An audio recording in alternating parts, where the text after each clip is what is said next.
Bom dia, irmãos. É muito bom podermos estar aqui mais uma vez, né? E hoje, no Dia das Mães. Eu posso dizer que quando o pastor falou comigo, eu disse, eu acho que o pastor tem que me livrar do Dia das Mães, né? Tem que dar uma palavra antes sobre o Dia das Mães e eu daria sequência à nossa série. E ficou a melhor opção, né? Também eu queria mencionar que e hoje tem algumas mães aqui na igreja com os filhos meio incomodados, a Silvia, a Nina, né? Passando esse dia das mães com os filhos incomodados e que a igreja tem orado por essas irmãs e essas mães. Que Deus possa abençoar. Hoje eu vou num ritmo mais controlado porque eu quero aprender a falar sendo dirigido por uma leitura. Por isso eu trouxe o computador aqui para aprender, né? Vamos aprender. Principalmente, eu preciso exercitar isso quando você não consegue pensar na língua que você precisa falar, então você tem que ler. Aí eu já vou exercitando aqui e aprender já isso aqui. Hoje nós vamos dar sequência e conseguir, pela graça de Deus, terminarmos o livro de Colossenses, se Deus quiser. Então, o pastor, no domingo retrasado, não passado tivemos aqui o missionário da Cruz, falou até o versículo 1 do capítulo 4. Então, eu vou dar sequência do versículo 2 até 18. O irmão pode abrir e manter a Bíblia aberta, porque daí hoje vai ser muito dinâmico, né? Vai para ali, volta para aqui e tentando entender alguns conceitos. Eu tenho explicado para alguns irmãos que nós temos feito aqui essa exposição dos livros do apóstolo Paulo. Imagina uma imagem de alguém que esteja num museu. Né? Você entra no museu para apreciar as obras de arte, né? E é exatamente isso que nós temos feito, tentar só mostrar aquilo que tem nesses livros. Mas a figura de um escavador, de um arqueólogo que vai pegando cada coisa que essa palavra tem, não é o nosso exercício aqui, e é o exercício que nós propomos que os irmãos façam, né, com isso. Que os irmãos, a partir daquilo que se prega aqui, vão na Bíblia e vão escavando e buscando os artefatos, aquilo que são relíquias das verdades bíblicas. Então, por isso, eu selecionei algumas coisas só que eu pretendo tocar e os outros irmãos, eu vou instigar a curiosidade para os irmãos e procurar. Tudo bem, irmãos? E eu dividi esse 17 versículo, na verdade, em 3 partes, que está lá no tema do baile, né? Oração, prudência e cooperação. Nos 3 primeiros versículos, o apóstolo Paulo fala de oração. 2 versículos depois, fala da nossa convivência com os de fora. Dos fora seriam aqueles que não são cristãos. Isso é pertinente porque quando o pastor falou do nosso relacionamento com as pessoas mais próximas. E agora o apóstolo Paulo vai falar do nosso relacionamento com as pessoas de fora. E a primeira coisa que ele chama a atenção, por isso eu coloquei essa palavra, nesse relacionamento com as pessoas de fora, fica de olho, seja prudente. Essa é a palavra-chave também que eu quero deixar na mente dos irmãos, quando forem se relacionar com as pessoas de fora. Muito cuidado. E aí, então, a terceira parte, ele menciona os nomes ali, o Timóteo, o Demas, a Alexandre, o Marcos, até o Marcos, ele fala, o João Marcos, ele que teve uma briga feia com ele, inclusive se separou com aquele que era o pai dele na fé, pai do apóstolo Paulo, obviamente, na fé, se separou por causa desse cara. Mas, nesse momento aqui, nós vamos ver que o Paulo tem palavras diferentes sobre esse jovem. E é por isso eu quero falar desse jovem no final, mas não só desse jovem. Eu vou dar o destaque na mãe do jovem, por ser hoje o dia da mãe, né? Porque essa mãe do jovem é que a base fundamental para que esse jovem se tornou uma bênção para todos nós. Para os irmãos terem noção, o primeiro evangelho que foi escrito foi o evangelho escrito por esse jovem, o Marcos. Todos os outros evangelhos, Mateus, Lucas, basearam-se nas narrativas de João Marcos. Claro que João Marcos, ele foi só o anotador, o escritor, né? Mas quem realmente narrou os acontecimentos foi o Pedro, né? Que cuidou dele. Então, vamos a esse desafio. Mas antes de seguir, já que é final, final do livro, eu preciso tecer algumas considerações, igual o pastor falou. Se tem alguma coisa para nós resumir sobre esse livro, é Cristo. Cristo para cá, Cristo para lá, Cristo para cima, Cristo para baixo. Eu vou fazer isso, é Cristo, tem que fazer isso, é Cristo. Então, tudo é Cristo. Essa Bíblia diz as plás, mais Jesus. Se a Bíblia já fala de Jesus, aqui fala de Jesus em qualquer canto, né? Então, uma coisa nesses versículos que nós vamos ler, e eu preciso ler, vamos ler os primeiros versículos, pelo menos, para os irmãos saberem mais ou menos do que eu estou falando, senão eu vou ficar falando aqui, os irmãos vão falar do que ele está falando, né? Então, vamos lá. Primeiro versículo, vamos começar no 2, diz assim: eu não posso dobrar a Bíblia assim. A minha esposa disse que eu não posso dobrar assim.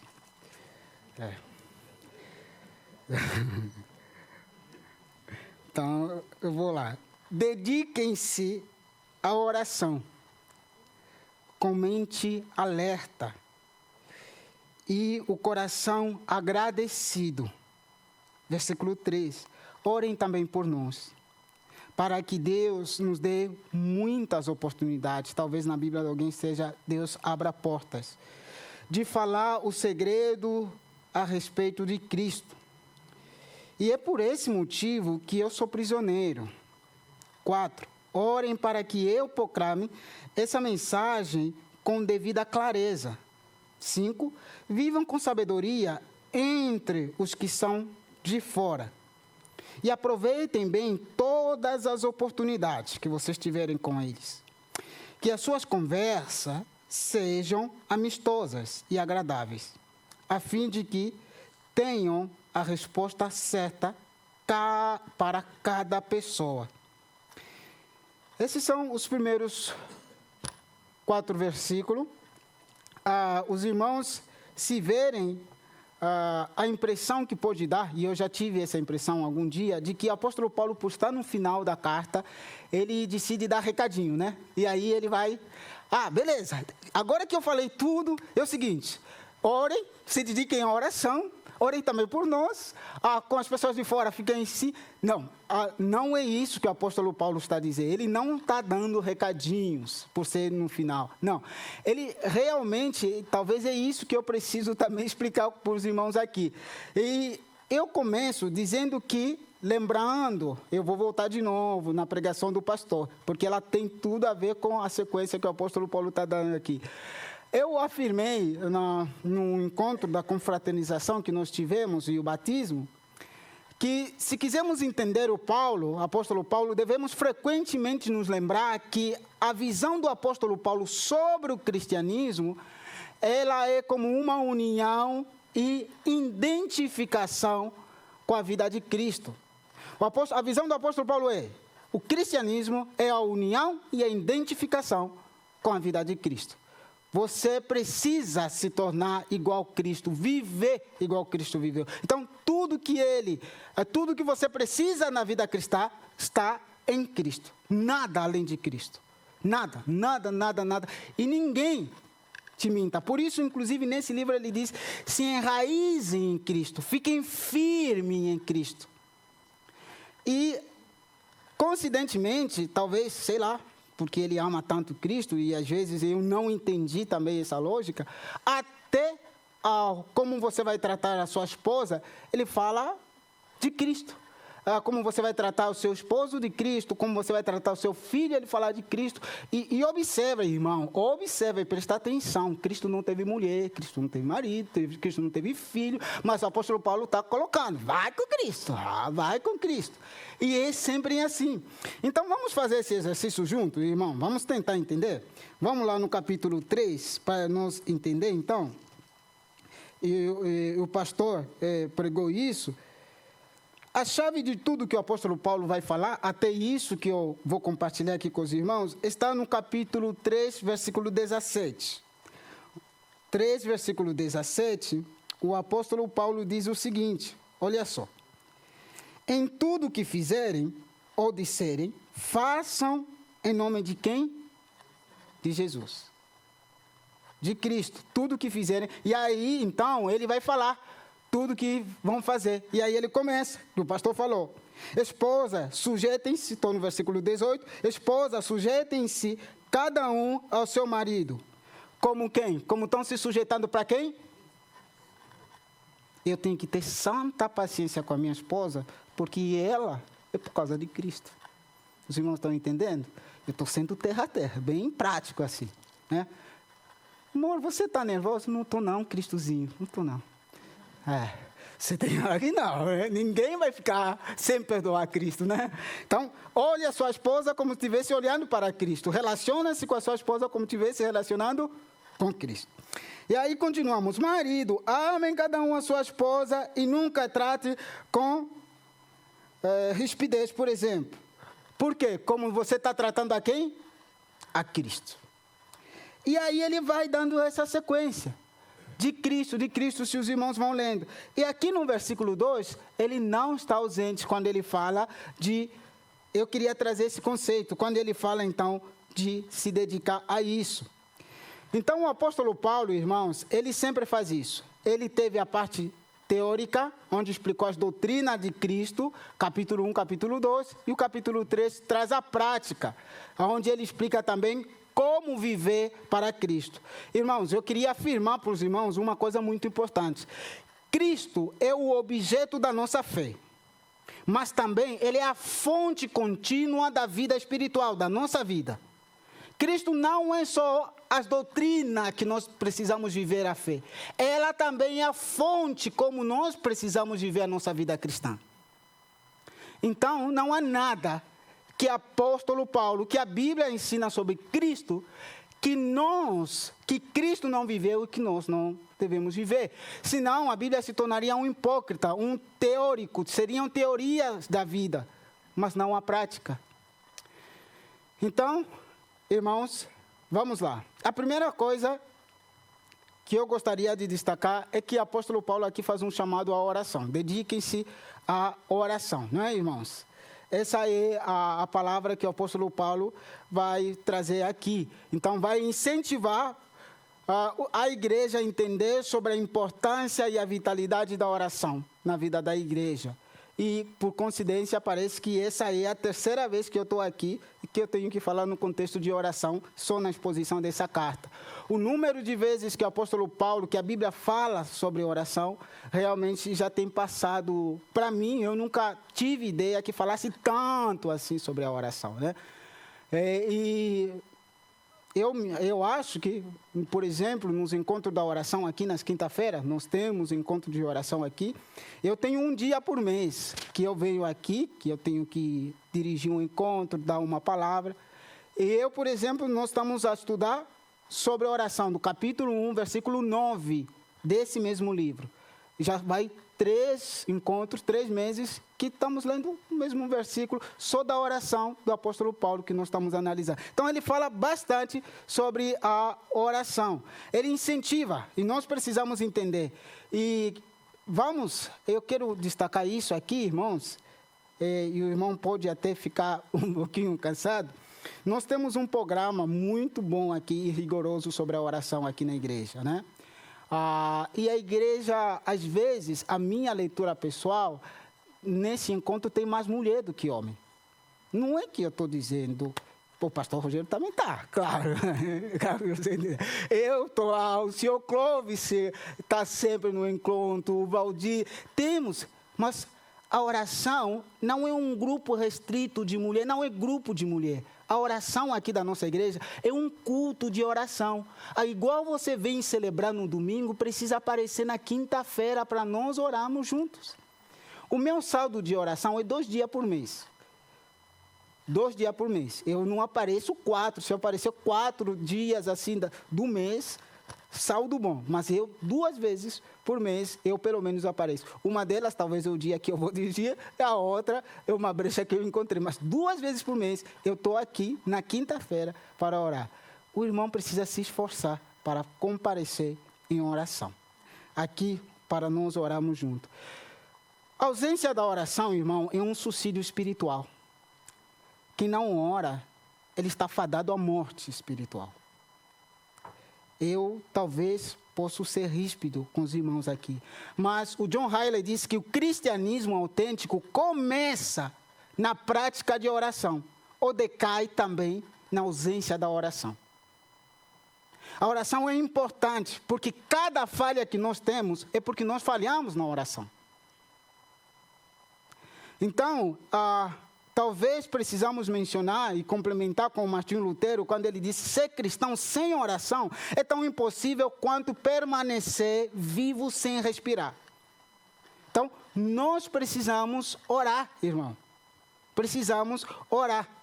E eu já disse em outros encontros, e nós pensamos assim, nós temos essa mente de que os carismáticos compraram propriedade da oração. Só os carismáticos é que podem orar, só os pentecostais, o distintivo deles é a oração. Não, eles não têm propriedade sobre isso, eles não têm patente. A oração é para o cristão. O cristão precisa viver uma vida de oração. Precisa orar, irmão. Eu quero trazer 2 fatos sobre a oração rapidinho aqui. Mas por que, então, que nós não oramos? Qual é o nosso problema? Eu queria dizer nos irmãos que o nosso problema não consiste em como nós falamos de oração. Porque eu conheço hoje nas igrejas brasileiras, a maioria, no Brasil hoje, a maioria das igrejas falam sobre oração com muito fervor e toda a eloquência que é devida. Inclusive, a oração é a bola da vez hoje, né? As igrejas hoje falam muito sobre oração. Até no Insta ou no WhatsApp, apareça no nosso encontro de oração. É a bola da vez, né? Então, o problema não é nossa teologia ou a nossa consciência teológica sobre a oração. O problema para nós é que uma vida de oração com frutos, ela é cultivada com a prática e não com a teoria. Esse é o grande problema. Uma vida de oração não se faz com entendimento, irmão. É com a oração. Então, o grande problema em relação à oração é a prática e não a teoria. E não a teoria, irmão. Não é o que nós falamos sobre oração. É como nós oramos. Não é, irmão, quanto nós falamos de oração, mas é quando nós oramos. Então, a nossa prática de oração não se alinha com a nossa pregação sobre a oração. Ou seja, nós podemos ser enquadrados no Tiago capítulo 2. Sabe a história do Tiago capítulo 2? A fé sem obra? Né? Nós falamos sobre ela, temos a fé sobre isso, mas não temos obra. Nós precisamos orar. E a nossa oração, não estou falando a minha, é a nossa oração de cada um aqui dessa igreja, é que nós possamos realmente orar, que Deus levanta intercessor. Irmão, eu estou falando isso com o coração pesado, realmente. Porque se há um problema na minha vida cristã, esse problema é a oração. É a oração. A oração tem sido um desafio muito grande para mim. Para mim, muito grande, muito grande. E o que eu vou falar agora, não ligam, tá? Esse é o João pecador rebelde que vai falar aqui. Às vezes ele solta-se. Às vezes eu lendo, encontro mais uma coisa sobre oração, sabendo do meu pecado, da falta de oração, eu desvio desse texto, porque me incomoda, o Espírito Santo me incomoda, e aí eu vou escolhendo outro texto. A segunda coisa que eu queria destacar sobre a oração é a pouquíssima oração que nós fizemos, irmãos. A oração não é que a igreja atual não ora. A igreja atual ora. Mas a oração da igreja atual não é poderosa. E quando eu estou falando de poder, não é talvez a ideia que o irmão pode ter. As nossas orações que as igrejas fazem hoje são comparadas às orações da refeição, né? Se você vê, tem países que têm essa cultura. Por exemplo, a América, os Estados Unidos da América. Eles oram religiosamente antes de orar. Qualquer família. Qualquer família. Isso aí acontece. Então, as nossas orações hoje são exatamente assim, obrigatórias, respeitáveis, mas ninguém tira proveito dela realmente. E isso é o grande problema. Então, o que eu estou falando? Estou falando que, às vezes, as igrejas hoje reduziram a oração em uma atividade de transição. Eu, por exemplo, eu estou falando que eu amo, e eu venho da igreja congregacional em Angola. Eu gostava muito, e eu gosto até hoje. Os irmãos me perdoem. E eu vou fazendo confissão. Quando eu tenho um texto que eu leio, que me desafia, que eu peco sobre ela, eu confesso meus pecados publicamente. Então, eu amo oração antes do louvor, oração antes da pregação. Os irmãos sabem por quê? Eu amo oração antes do louvor, e eu fecho os olhos e oro realmente, para que eu não quero que ninguém... Imagina você vai numa igreja, daí o irmão ou o grupo de louvor é todo desafinado. Então, essa oração antes do louvor é importante, irmão. É importante. Eu amo essa oração. Não posso mentir. Esse é o objetivo que eu oro. Não vou mentir para os irmãos. Tem que confessar. E da pregação, por mesmo motivo. O irmão não vai falar ladainha por aí. E outra coisa, tanto quanto importante que isso, não prolongar o tempo. Não fazer mais de 1 hora. E essa oração antes da pregação, para mim, é importante. É importante. É importante. Os irmãos veem por quê e como nós oramos. Então, isso é importante. Então, vamos lá, no texto, depois dessa introdução. Dediquem-se à oração. Esse é o termo, e eu vou comentando, o irmão pode fixar ali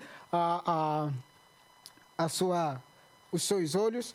Ele diz que dediquem-se à oração, é a mesma coisa, perseverem em oração, né? Em alguns textos está a dizer perseverem em oração.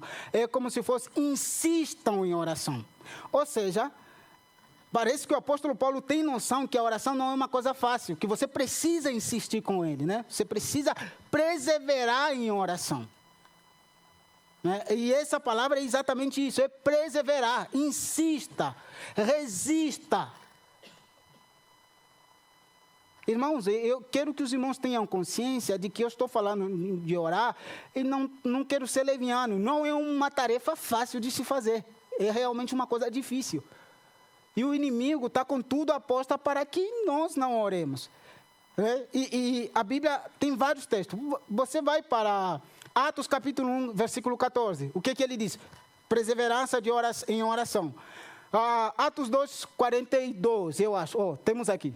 Todos se dedicavam, é a mesma palavra, perseverança de coração em ensino dos apóstolos, comunhão, partir do pão e oração. O que eles faziam? Se dedicar, irmão. Se você não se dedicar na oração, se você esperar que vai surgir um sentimento, uma vontade de orar, então as suas orações vão ser esporádicas. Você vai fazer temporada. Você vai ter um tempo que você aparece no encontro de oração, um tempo que você some, quando esse sentimento vai, um tempo que alguma coisa te obriga a orar, você vem e aí... Então você tem que se dedicar em oração. Perseverar em oração. Insistir com a oração. E é isso que nós precisamos fazer. Então, irmãos, essa palavra tem o sentido de seja forte em oração, seja corajoso para orar, seja constante. Olha só, seja corajoso para orar. Ou seja, orar é um ato de coragem, irmãos. E a outra coisa que diz, essa palavra pode significar seja fiel. Mas é essa palavra que eu quero destacar. Por que é ser fiel? Porque a vida cristã é a composição da palavra e oração. Se você desequilibra, você está sendo infiel. Deixar de orar é um pecado de omissão, irmãos. Você está omitindo. Então precisamos buscar a fidelidade em oração.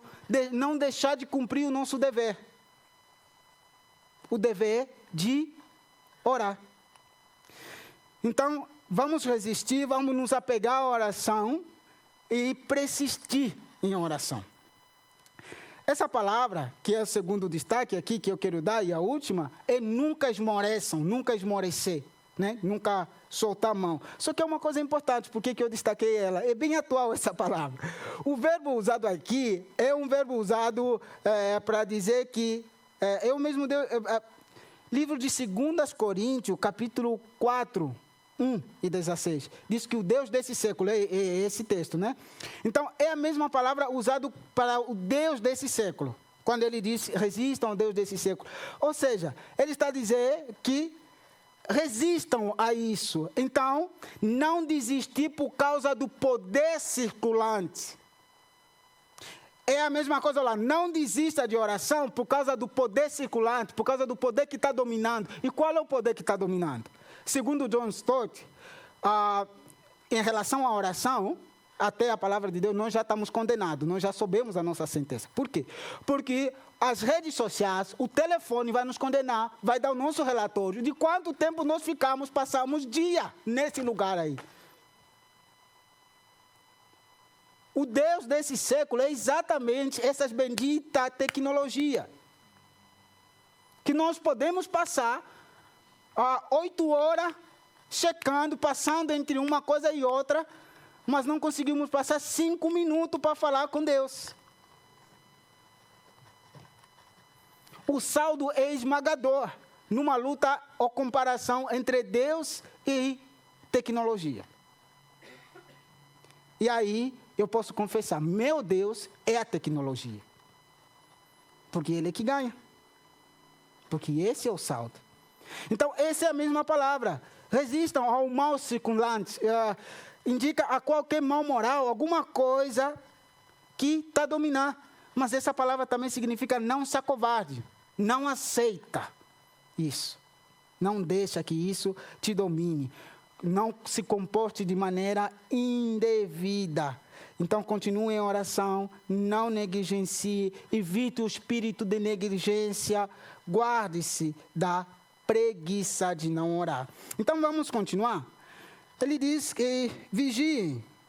Essa é a segunda palavra desse versículo, que eu vou dar uma pincelada. Ele diz, permanecem espertos, ficam de olho. Em relação à oração, fiquem de olho. Porque isso não vai acontecer. Fiquem de olho, senão não vai rolar.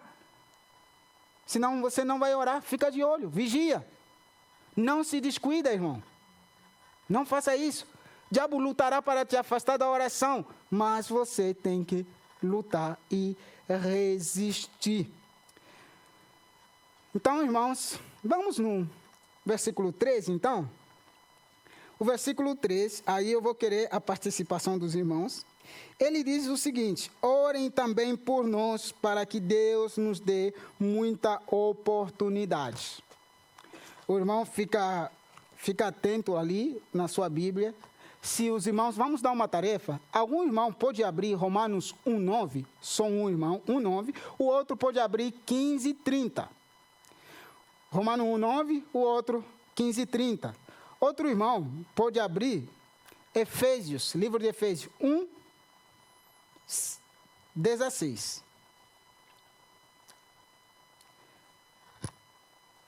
Outro irmão pode abrir Romanos 1:16, outro pode abrir Romanos 6:18. Tá?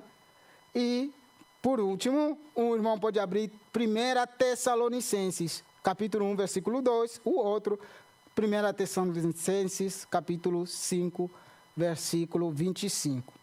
O que eu estou querendo dizer enquanto os irmãos estão achando, né? 1 Tessalonicenses, se alguém não entendeu, capítulo 1, versículo 2 e 1 Tessalonicenses, capítulo 5, versículo 25. sempre que o apóstolo Paulo escreve a sua carta, nós vamos ver, conhecendo o apóstolo Paulo, ele ora sempre. Ele ora no início e ora no fim.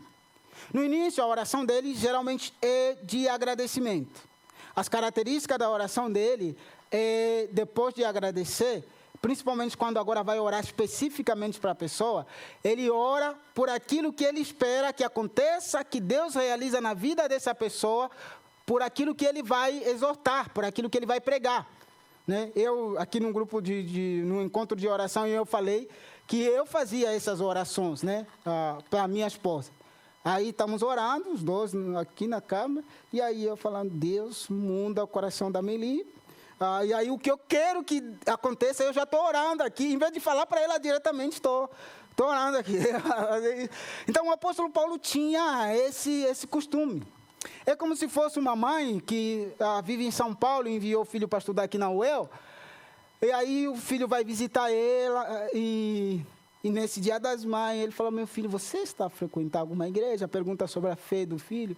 E aí, depois de exortar o filho, ou antes mesmo de exortar o filho, ele fala, a minha oração é para que você volte no Senhor. E aí, depois ele começa a falar, meu filho, sem o Senhor não é nada. Tá? Então, o apóstolo Paulo faz mais ou menos esse exercício. A minha oração é para que isso, e depois ele fala com eles. Então, Efésios, capítulo 1, Romanos, capítulo 1, versículo 9, eu vou abrir, o irmão achou aqui? Quem achou? Oh, pode ler. Aí o outro pode ler 15 e 30. Vamos lá, Jorge. Deus a quem sirvo em meu espírito, anunciando as boas novas a respeito do seu Filho, sabe como nunca deixo de me lembrar de vocês em minhas orações. Olha lá, o Paulo não deixa de orar por os irmãos. 15 e 30. Quem achou? Romanos 15 e 30. Por favor.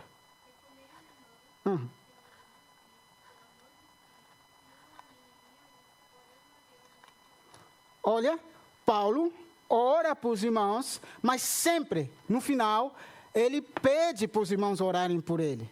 Sempre faz isso. Ele ora, mas pede para que orem por ele.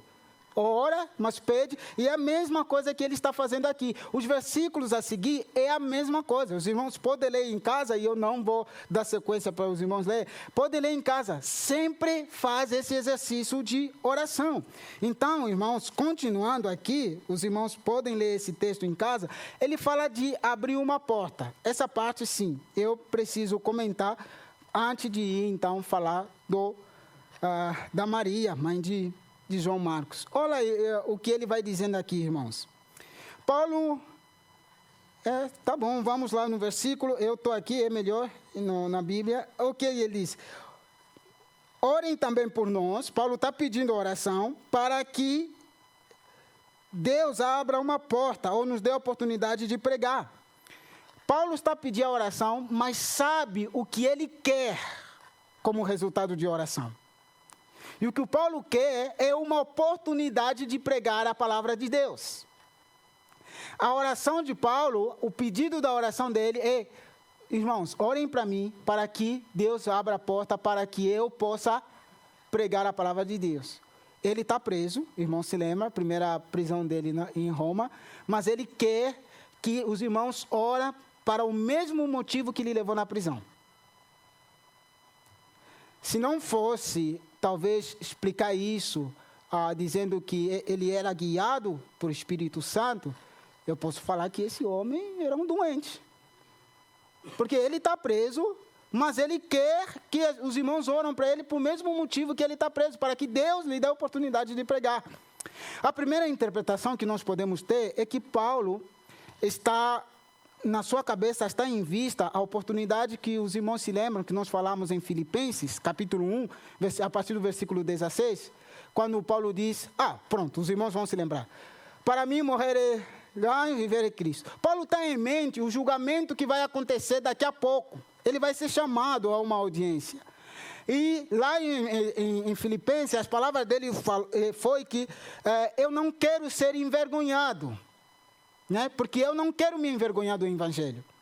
E esse é o pedido de oração dele, é para que o resultado da audiência seja favorável, que os reis possam entender, o imperador possa entender os mistérios. É isso que ele está falando aqui, do segredo de Deus, para que eu possa explicar bem para eles.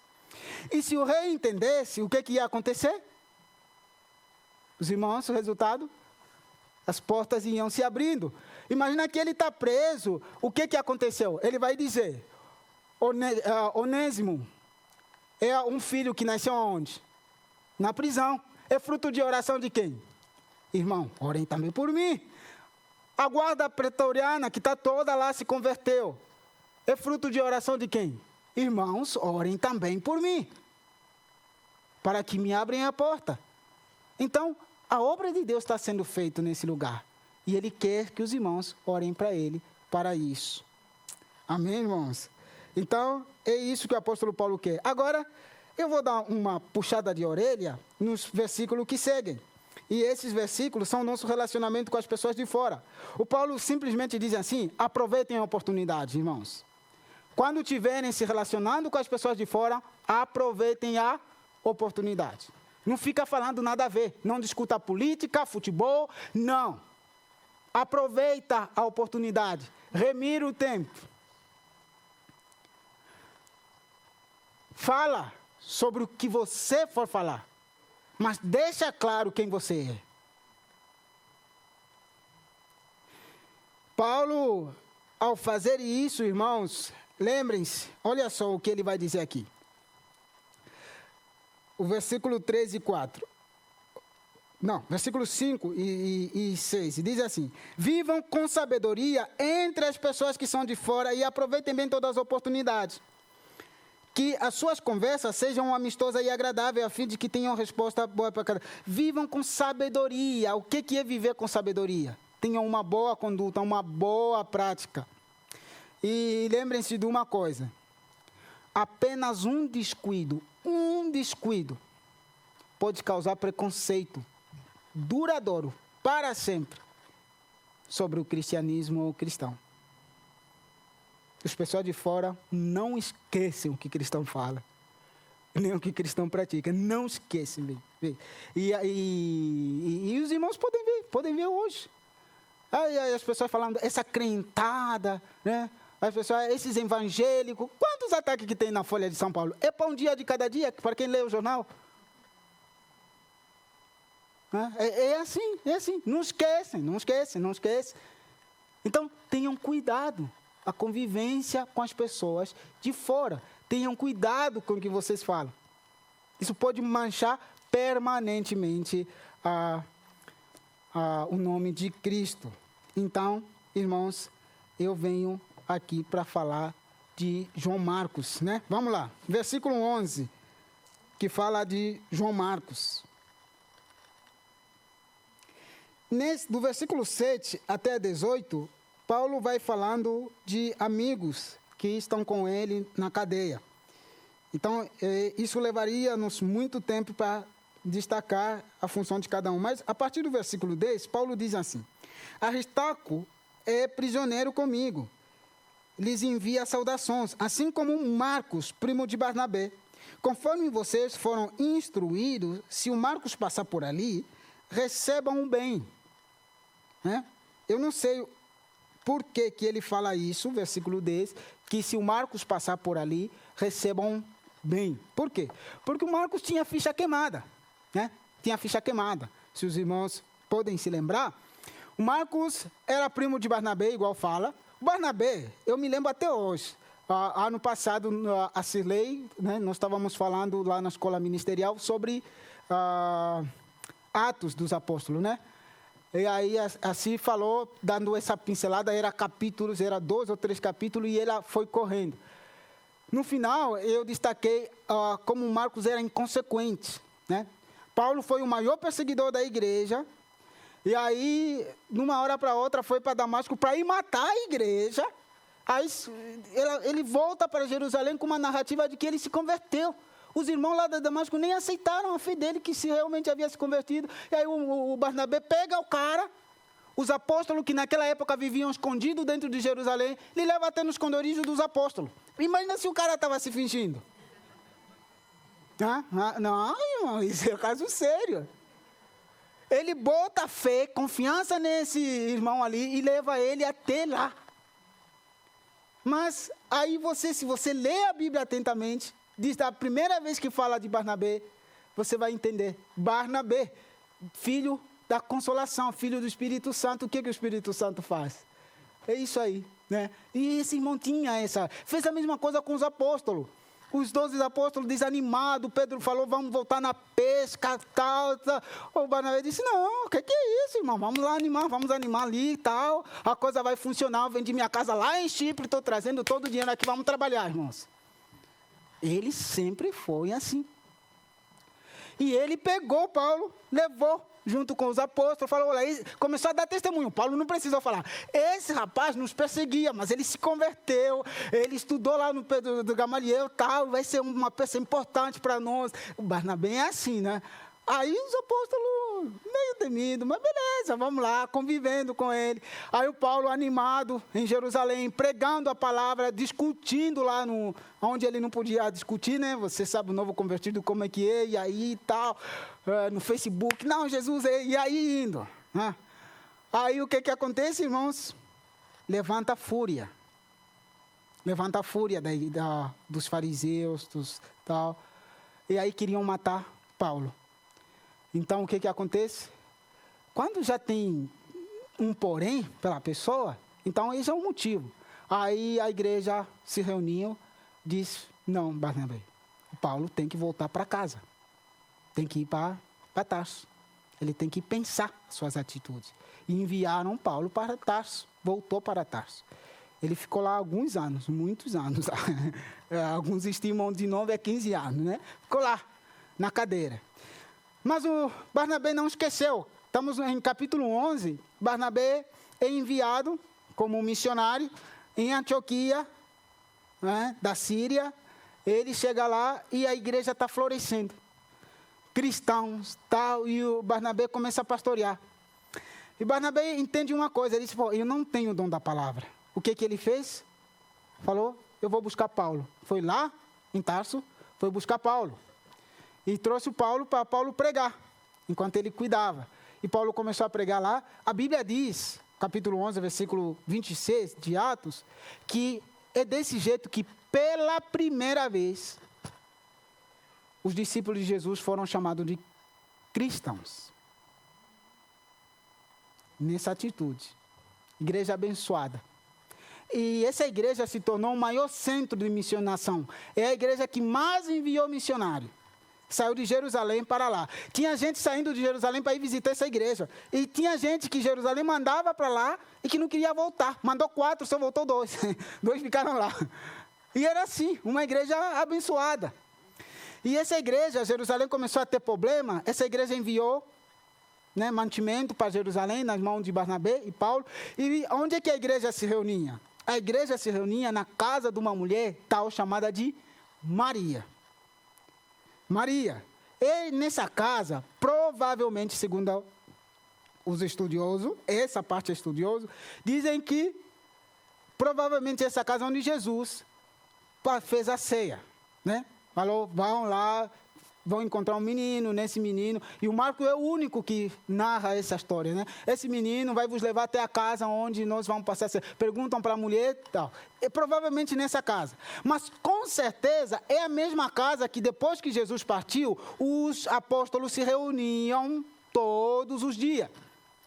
Essa mulher era uma mulher que tinha recursos. Por quê? Porque a casa dele tinha um vestíbulo. Deixa eu explicar bem para os irmãos que não entendem e os mais jovens. Tinha uma varanda. Tá, beleza. Eu acho que varanda também é ultrapassado. Tinha um hall. Os irmãos entenderam, né? Tinha um hall lá, um lugar de encontro, de convívio. Mas a casa dessa irmã também, por isso é que ela tinha posse, tinha também um cenáculo, um lugar para orar. Então, essa irmã reunia as pessoas lá. E na casa dessa irmã, e ela tinha empregada e tudo, ou irmã moderna, chamada Rodê. Os irmãos vão lembrar, capítulo 13 de Atos? esse arrodeio, o que fez? Quando Paulo estava preso, Pedro estava preso, Herodes prendeu Pedro, e aí Pedro foi liberto, Pedro estava caminhando, deixaram na rua, o anjo deixou na rua, chegando lá, bateu a porta, a rodeio perguntou, quem é? Pedro disse, sou eu, Pedro. A rodeio disse, não é não. Ah, não. Aí ela correu, foi lá falar, Pedro está aqui. E os irmãos estavam lá reunidos, orando para o Pedro. E aí ele disse, o Pedro está aqui. Os irmãos estavam orando para que Deus libertasse o Pedro. E aí a rodeia chegou, Pedro está lá na porta. Sabe o que os irmãos falaram para ele? Pedro, não, rodeia, você é emocionada. Esse é o seu problema. Não, sério, irmão. Não, é que nós somos assim, né? Nós oramos, mas não acreditamos. É como se fosse um desencargo só a consciência. E aí, olha que a menina fez por 3 vezes, hein? A segunda vez, eles tentaram ser mais racional. Sabe o que eles falaram? Rodeio, nós se entendemos. É o anjo do Pedro, rodeio. É o anjo do Pedro, não é o Pedro, não. E aí, eles vão lá, é o Pedro. Pedro chegando, que Deus realmente libertou Pedro da prisão. Então, é na casa dessa mulher, que também, capítulo 2, que o Pedro prega, onde desce o Espírito Santo. E o filho dela presenciou tudo. Essa mulher usou os recursos dela, sempre, ao serviço de Jesus e da igreja. Isso foi uma bênção para o seu filho. João Marcos. João, que é o nome judeu, e Marcos, um nome romano. Esse menino, provavelmente ele tenha se convertido na pregação de Pedro, quando ele prega no capítulo 2, né, com a descida do Espírito Santo. E é por isso, em 1 Pedro capítulo 5, versículo 13, Pedro diz, o meu filhinho Marcos. Né, porque provavelmente Pedro já tenha encontro com esse rapaz. Mas esse rapaz era Rui Pereta. Rui Pereta significa auxiliador. Tem 2 palavras para escravo, né? Uma delas é Rui Pereta, que são aqueles que ficavam lá embaixo no navio, que remavam assim os navios. E o João Marcos, o tio dele, que era o Barnabé, pegou ele da casa, depois desse evento, levou para ele na primeira viagem missionária. E ele levava as sacolas de Paulo e de Pedro. A viagem era bastante. Pensam num menino mimado, tinha tudo em casa, tal, e provavelmente o rapaz cansou. O rapaz cansou e o que aconteceu? Desistiu. O rapaz desistiu. Aí, largou o pessoal, né, na mão, na Panfilha, e foi para casa. Isso marcou Paulo. Paulo levava a obra de Deus a sério, né? Muito sério. Marcou Paulo. Então, na segunda viagem, quando estavam para voltar a visitar as igrejas que haviam implantado, Barnabé quis levar o João Marcos, mas o Paulo disse, não, esse rapaz não vai conosco, é um desertor. Não vai conosco. Olha, irmãos, a briga foi tanta assim, que os 2 se separaram. É triste, os 2 se separaram. Não, o Barnabé não se separou de Paulo porque o Marcos fosse o sobrinho dele. Porque o Barnabé, ele tinha esse dom de apostar na vida das pessoas, né? De apostar na vida das pessoas. E ele apostou nesse jovem. Ele decidiu largar a mão de tudo e ele zarpar com esse rapaz. A Bíblia diz que ele foi com esse rapaz. Mas uma coisa aconteceu. Você não vai encontrar a Bíblia falando de Barnabé de novo. Em Atos você não vai encontrar. Depois que ele foi com Marcos, não. A outra coisa, olha, imagina. A igreja fez a parte dele. A igreja estava no lado de quem? De Paulo. A Bíblia diz isso, versículo 40. A igreja decidiu no lado de Paulo. E a igreja o que fez? Abençoou Paulo e Silas e enviou eles para a missão. Então, aí Paulo começa a andar com Silas. Mas o tempo passa. Esse jovem, acho que cresceu. Por muito tempo ele trabalhou com Pedro. Pedro sabia a dor de ser traidor, de ser desertor. Pedro já era um veterano, porque ele traiu o próprio Jesus, né? E começou a discipular o jovem. Esse jovem se tornou um grande pastor. Um grande pastor. E Paulo, por 2 vezes, essa é a primeira vez. E por isso é que Paulo manda esse recado nas igrejas, falando, olha, o João Marcos é aquela pessoa que nós mandamos a carta para vocês, que se eles chegarem ali, lhe recebam bem. Porque agora, esse rapaz mudou, é uma pessoa mudada, transformada. Mas não é isso que me marca. O que me marca é 2 Timóteo capítulo 4, versículo 11. Paulo está na segunda prisão. Dessa vez, ele não tem certeza que vai voltar. Dessa vez, ele fala que eu já combati um bom combate, já estou indo embora, estou sendo oferecido por libação. Ele sabe que vai morrer. Dessa vez, não tem jeito. É a segunda. Mas o que ele pede para o Timóteo? Ele pede que o Timóteo traga livro, os irmãos se lembram, que traga capa, mas uma terceira coisa que ele pede, me traz o João Marcos. Essa é a outra coisa que Paulo pede. No final da vida, querendo, ele sabendo que vai morrer, já pede o Marcos. Por que ele pede o Marcos? Os irmãos estão sabendo aqui por que ele disse que se ele ir para ali, recebam ele? Provavelmente que João Marcos realmente foi nesse lugar. Porque quando ele fala no Timóteo, quando Paulo fala para o Timóteo, traga comigo o João Marcos, é como se fosse o João Marcos estivesse numa cidade vizinha, onde o Timóteo estivesse. Então, ele já estava cuidando de uma igreja onde essa recomendação chegou. Então, é como se fosse, quando você estiver vindo para São Paulo, ou quando você estiver vindo para Curitiba, para alguém que vive em Sertanópolis, passa em Londrina, pega tal e vem. É isso que o Paulo está dizendo. Então, Marcos havia então se tornado um grande missionário. Irmãos, esse é o meu convite para que os irmãos leiam esses textos preciosos. Tem histórias muito boas. Tem Onésimo, que se tornou um intérprete das palavras de Paulo, né? Tem gente muito boa por aqui. E que Deus possa nos abençoar, que Deus possa nos ajudar. E a minha oração é que nós continuemos realmente praticando essas três coisas. Oração, pelo testemunho, testemunhando, sendo prudente e aproveitando as oportunidades, e também cooperação.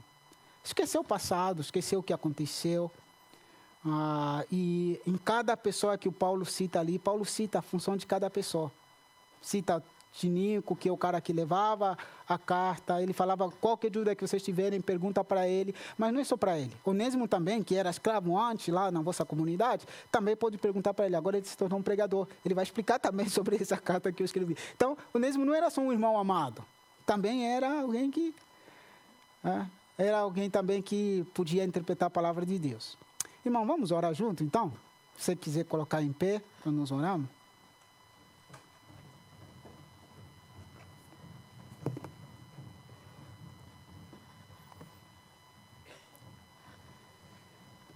Deus querido, muito obrigado. Obrigado porque o Senhor realmente é bom.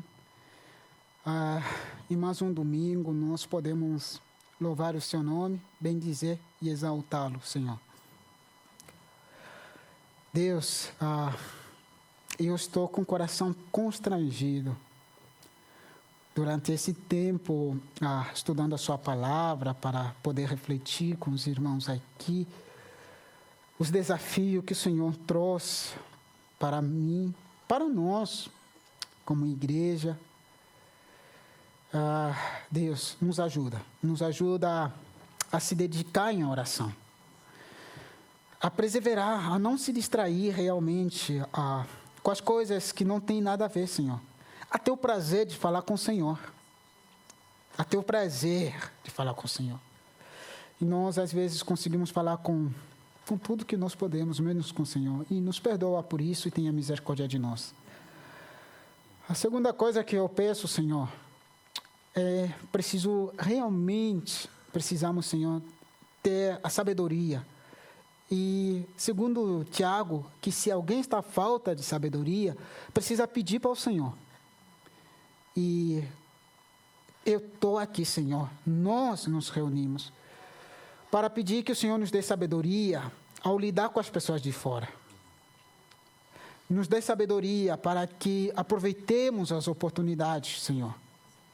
Para termos cuidado com o que nós falamos, porque o que nós falamos denuncia bastante de quem realmente nós somos. Nos ajuda, Deus, nos ajuda a ter esse foco, a pensar no reino, a pensar no evangelho de Deus. E, sobretudo, nós pedimos pela unidade da igreja, pela cooperação no trabalho, pela valorização, pelo cuidado, Senhor, de um pelos outros. Queremos pedir que o Senhor possa nos ajudar, em nome de Jesus. E oramos também que o Senhor possa colocar sua boa mão para cada mãe, seja os que estão aqui, os que não estão. Estendemos a nossa oração, assim como temos algumas mães no nosso corpo, para toda mãe que passa esse dia com um filho num leito do hospital, com um filho passando por uma necessidade extrema, Senhor. Aquelas mães que estão com o coração apertado, Senhor, derrame o seu amor. Derrame o seu amor, Deus. Nós rogamos por isso, em nome de Jesus. Amém.